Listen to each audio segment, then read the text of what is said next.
In today's video, I'm going to teach you how to integrate Clickup with Notion using Zapier.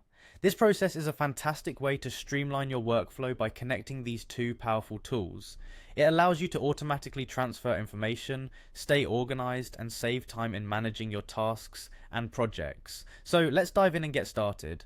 First, let's head over to Zapier. You'll want to navigate to the Zapier homepage. This is where you'll start the process of creating what Zapier calls a Zap.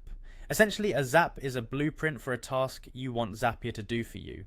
Once you're on the Zapier homepage, look for the Create button. Click on Create to begin setting up a new Zap. Now, you'll see an option labeled Zaps. Click on this to proceed with creating your Zap. This will allow you to set the conditions under which your Zap will operate, including the triggers and actions. The next step involves setting up your trigger. Go ahead and click on the Trigger option. This is the event that will initiate the Zap. In the search bar, type Clickup and then select Clickup when it appears. This specifies that the trigger for your Zap will come from Clickup. Then set up the trigger event. Choose the action in Clickup that, when it occurs, will start the automation. It might be creating a new task, updating a task, or any other action you choose. Once that's done, sign into your Clickup account to authorize the connection. Zapier will prompt you to confirm this step to ensure it's linked correctly.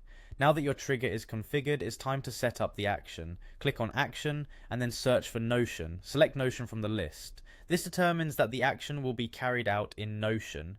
Choose the specific action event you'd like Zapier to perform in Notion when the trigger occurs. It might be creating a new page or updating an existing one with information from ClickUp.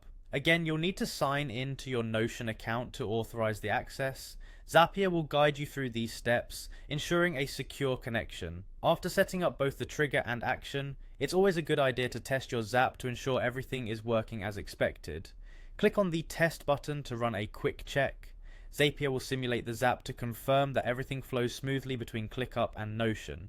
Finally, once you're confident that everything is set up correctly, go ahead and publish your Zap by clicking on Publish. This action activates your Zap, ensuring that from now on, whenever the specified trigger event occurs in ClickUp, the corresponding action will automatically take place in Notion. And there you have it, a seamless integration between ClickUp and Notion that helps automate your workflow, saving you time and effort in your daily operations.